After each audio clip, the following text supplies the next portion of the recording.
안녕하십니까 블루키 TV 시청자 여러분. 오늘 저희가 지난 영상부터 총 3회에 걸쳐서 미국 대학 입시 준비에서 전략적인 접근이 왜 더 중요해지는지에 대해서 알려드리는 시간을 갖고 있습니다. 오늘 그 두 번째 시간으로 미국 대학 입시에서 디지털 SAT, ACT 등의 테스트 스코어의 중요도의 변화와 테스트 스코어 유무에 따른 전략적 대비라는 제목으로 이야기를 한번 나눠보려고 합니다. 이 영상을 포함해서 시리즈로 업로드될 내용들을 통해서 자녀분들의 미국 대학 입시 준비에 어떤 것들을 사전에 미리 고민해 보면 좋을지를 알아가시는 시간이 되었으면 하는 바람이고요. 더불어서 미국 대학 입시에 있어 도움이 필요하신 부분들이 있으신 분들은 저희 블루키 컨설팅을 통해서 확인받아 보시고 도움받아 보시길 추천드립니다. 개요입니다. 오늘 이 시간을 통해서 말씀드리고자 하는 것이 총 3가지인데요. 일단은 첫 번째는 용어에 대한 정리를 간단하게 해드리고, 두 번째는 테스트 스코어의 중요성의 변화가 어떻게 진행되어 왔었는지를 한번 더 알아보는 시간을 갖도록 하고요. 세 번째는 테스트 스코어의 필요성 여부를 고민할 때 반드시 생각해 봐야 될 것들을 알려드리는 시간으로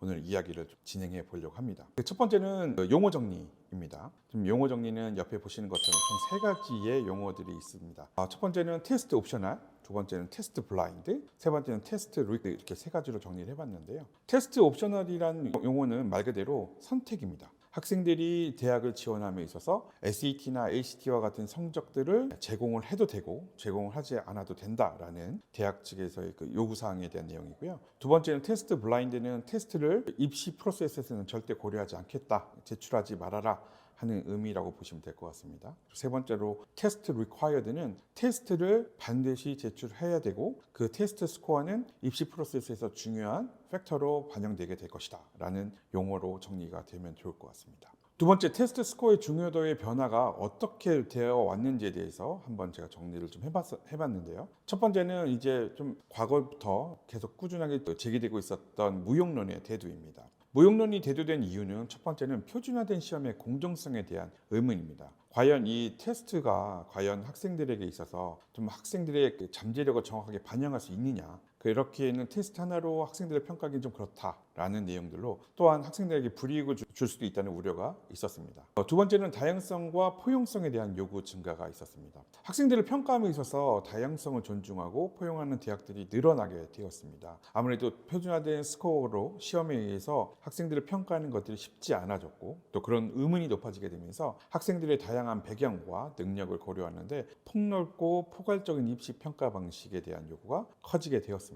세 번째는 시험 유효성에 대한 의문입니다. 과연 SAT와 ACT가 학업 성적 간의 상관관계가 있는지, 근데 대다수의 결과에서 일부 이 내용을 주장하는 사람들에게서는 결과가 그리 크지 않았다는 것을 주장하고 있습니다. 그렇기 때문에 실제 점수가 학생들의 실제 학업 능력과 반영될 수 없다라는 이제 무용론들이 제기가 되기 시작했습니다. 그래서 이런 운동들이 아까 전에 말씀드렸던 것처럼 특정 단체들에 의해서 증폭되기 시작하였고, 이 주된 내용은 교육 시스템의 해를 표준화된 시험이 더 가하고 있다, 학생들의 창의력과 독립적인 사고를 저해한다고 주장하고 있습니다. 이 다음으로 무용론의 대두와 더불어서 또 이제 변화를 맞게 된 것 중에 하나가 코로나19, 코비드19의 영향인 것 같습니다. 코로나로 인해서 시험이 거진 다 취소가 되었었고, 그리고 또 이런 교육적인 환경과 생활 환경에 의해서 시험을 대비하는 것 자체가 힘든 학생들에게 의해서 이게 좀 양극화될 수 있다라는 어떤 주장들이 나타나게 되었고, 이는 또한 아까 전에 말씀드렸던 시험의 유효성에 대한 의문과 또 이런 것들과 맞물려서 좀 더 이제 테스트에 대해서 옵셔널로 아니면 보지 않는 블라인드로 가는 추세로 더 이제 방향이 가해지게 되었고요. 각 대학들도 이와 더불어서 지원자 수에 대한 감소에 대한 우려가 생겼기 때문에 테스트 옵셔널이라는 제도를 받아들이게 되고 이렇게 시행하게 되었습니다. 근데 최근 들어와서, 작년과 올해 들어와서 또 어떤 변화들이 있게 되었냐면 테스트에 있어서 중요도가 많이 변화되고 있습니다. 그 이유로는 첫 번째로 시험 점수를 고려하는 것은 그들이 불우한 배경에서 더 많은 유망한 지원자를 찾는 데 도움이 된다는 내용이고요. 두 번째는 SAT와 ACT 점수가 대학 성적을 매우 예측한다라는 결론이 나오고 있다. 아까 전에 말씀드렸던 특정 내용들과는 또 상반되는 내용의 결과들이 나오기 시작했고요. 그리고 성적을 쥐고 있다는 것 자체가 부스트드 대학 찬스, 그러니까 미국 대학 입시에서 더 많은 찬스를 가질 수 있게 된다라는 얘기들이 나오기 시작했고, 그리고 이렇게 좋은 성적들을 받고 들어온 학생들이 조금 더 학교에서 좋은 성과를 낸다라는 내용들로 인해서 테스트 스코어의 중요성에 대해서 많은 얘기들이 나오기 시작했습니다. 여기서 참고로 테스트 옵셔널과 테스트 블라인드, 테스트 리콰이어드 하는 학교들을 좀 정리를 해보면 테스트 옵셔널을 시행하는 학교들은 이게 언제까지 될지는 모르겠습니다만 그래도 올해 내년 정도까지는 계속 테스트 옵셔널 제도를 끌고 갈 수 있는 학교들은 하버드 대학교, 프린스턴 대학교, 스탠포드, 코넬 그리고 펜실베니아 대학교가 있겠고요. 테스트를 전혀 고려하지 않겠다 하는 학교들은 더 유니버시티 오브 시카고, NYU, 그다음에 UC 이런 학교들이 대표적인 학교라고 볼 수 있겠습니다. 그리고 이제 테스트 성적을 다시 요구하는 학교들은 MIT, 예일 유니버시티, 다트머스, 그다음에 브라운, 그다음에 텍사스 오스틴 이런 학교들이 점점 테스트를 요구하는 학교로 변화되어지고 있는 것이 지금의 흐름입니다. 지금 다음에 제가 옆에 보여드릴 표는 지금 다 한꺼번에 말씀드렸던 내용들을 정리한 각 대학별의 입학처 아니면 입시 관련된 전문가들에 대한 내용들을 정리해놓은 표입니다. 관련된 내용을 보게 되면 더 효과적이다, 더 도움이 된다 이런 내용들로 정리되어 있는데요. 한번 시간 되실 때 이 내용들을 한번 봐주시면 좋으실 것 같습니다. 그리고 여기서 다음에도 얘기하겠지만 제일 재밌는 부분 중에 하나가 UT 어스틴에서는 이런 얘기를 했습니다. 작년도 같은 경우에 테스트 옵셔널 제도임에도 불구하고 테스트 스코어를 제출한 학생이 90%에 다다른다라는 내용을 얘기했습니다. 이 내용은 좀 반드시 좀 유의해야 될 내용인 것 같습니다. 다음으로는 테스트 스코어의 필요 여부를 고민할 때 반드시 생각해야 될 것들이 무엇이 있는지 한번 정리를 해봤는데요. 첫 번째는 테스트 스코어에서 경쟁력을 보여줄 수 있겠는가. 두 번째는 준비를 해야 한다면 어떤 테스트가 가장 잘 맞겠는지, 그리고 시기는 언제부터 준비해서 보는 것이 좋겠는지, 또 세 번째는 테스트 스코어가 없이 지원하는 것에 불이익이 있을 수 있을까, 그리고 네 번째는 코비드가 끝났는데 테스트 옵셔널을 의미하는 바가 무엇인지를 정확히 알면 좋을 것 같습니다. 첫 번째, 테스트 스코어에서 경쟁력을 보여줄 수 있는가에 대한 질문을 반드시 생각을 해보셔야 될 것 같습니다. 특히나 9학년이나 10학년 같은 경우는 테스트를 준비를 하는 것이 저는 옳다고 생각이 됩니다. 어떻게 보면 오늘의 내용의 결론은 가능하면 테스트를 준비하세요 라는 얘기일 수도 있을 것 같습니다. 아까 전에도 말씀드렸던 UT 어스틴의 텍사스 UT 어스틴 같은 경우에서도 90% 학생들이 테스트 성적을 제출했다는 걸 보면 테스트 스코어는 반드시 중요한 팩터로서 다시금 대학들에서 인정을 하고 있다라는 것들을 보여주는 것 같고요. 많은 학생들이 미리 그렇게 준비하고 있다는 걸 보여주고 있습니다. 그래서 어차피 준비해야 되고 당연히 준비해야 될 것을 어떤 경쟁력을 보여줄 수 있도록 할 것인지를 생각을 해야 될 것입니다. 두 번째, 준비를 한다면 어떤 테스트가 잘 맞겠고 시기는 언제부터 시작하는 것이 좋을까입니다. 일단 기본적으로 테스트가 갖는 성격이 좀 다를 수 있습니다. SAT 같은 경우는 기본적인 영어 실력도 필요하겠지만 또 수학 능력도 필요하겠지만 사고력에 대한 부분을 많이 요구하는 시험인 것 같고요. ACT 같은 경우는 속도적인 부분과 기본적인 학문적인 것에 대한 내용적인 것에 대한 어떤 이해가 있는지를 좀 확인해야 될 필요가 있을 것 같습니다. 그래서 ACT 같은 경우는 좀 더 학년이 올라갈수록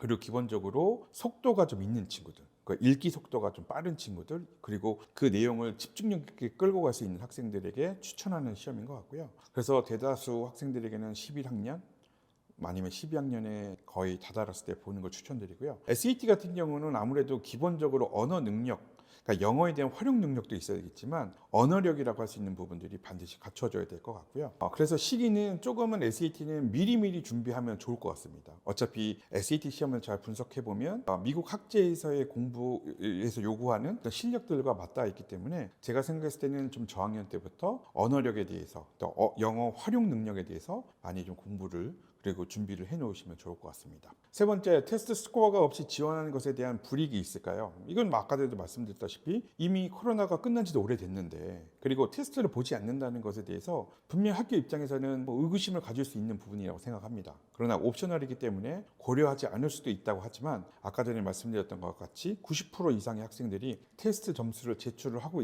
있는 상황이기 때문에 제가 생각했을 때 옵셔널로 지원을 할 수 있겠지만 가능하면 테스트 스코어를 준비해서 정확하게 그 프로세스에 들어가는 것이 더 좋지 않을까 생각이 되어집니다. 하지만 이것에 대한 불이익이 없다고 했던 블라인드 스쿨들은 충분히 고려할 수 있기 때문에 성적이 낮은 학생들 아니면 성적이 없는 학생들은 그런 학교들을 중심으로 대입에 대한 어떤 스쿨리스트를 한번 정리해 보는 게 좋지 않을까 생각이 되어지기도 합니다. 네 번째, 코비드가 끝났는데 테스트 옵셔널을 진행하고 있는 바는 무엇일까라는 걸 잘 생각해 봐야 됩니다. 학생들에게 기회를 주는 것도 있겠지만 제가 생각했을 때는 대학교 입장에서는 지원자 수를 유지하기 위함이지 않을까라는 생각도 듭니다. 학생들에게 기회를 준다는 부분도 되겠지만 한편으로는 지원자 수가 또 하나의 장벽으로 인해서 낮아지는 것을 막기 위해서 대학들이 이렇게 테스트 옵셔널 제도를 계속 유지하면서 학생들을 모집을 하는 것이 아닌가 이렇게 생각되어지기도 합니다. 그렇기 때문에 이 네 가지를 한번 집에서 가정에서 학생들과 한번 부모님이 얘기를 나눠보시면서 우리 아이의 실력이 어떻게 되는지 그리고 어떻게 하는 것이 좋을 건지에 대해서 한번 얘기를 나눠보시고 필요하시면 디지털 SAT나 ACT 등에 대한 레벨 테스트를 받아보시면 좋으실 것 같습니다. 또한 학교에서 진행되는 PSAT나 아니면 학교에서 진행되는 무료 SAT 시험 등을 통해서 학생의 실력이 어느 정도 되는지를 한번 반드시 확인을 해보시면 좋을 것 같습니다. 지금까지 미국 대학 입시에서 디지털 SAT, LCT 등의 중요도의 변화와 테스트 유무에 따른 전략적 대비에 대한 이야기를 나눠봤습니다. 그 짧은 시간 동안에 전 내용을 다 다룬다는 것이 쉽지는 않습니다. 그리고 또 이런 것들이 모든 학생들에게 다 적용될 수 있는 내용은 아니기 때문에 반드시 더 상담과 이런 것들이 필요할 텐데요. 다만 이런 고민들을 반드시 해봐야 된다는 것을 미국 입시를 준비하는 여러분들께 알려드림으로써 누군가에게는 컨설팅의 필요성을 알려드리는 거고 또 누군가에게는 입시 준비의 전략적 접근의 중요성을 알려드리는 시간이 되었으면 하는 바람입니다. 오늘 영상을 보시고 더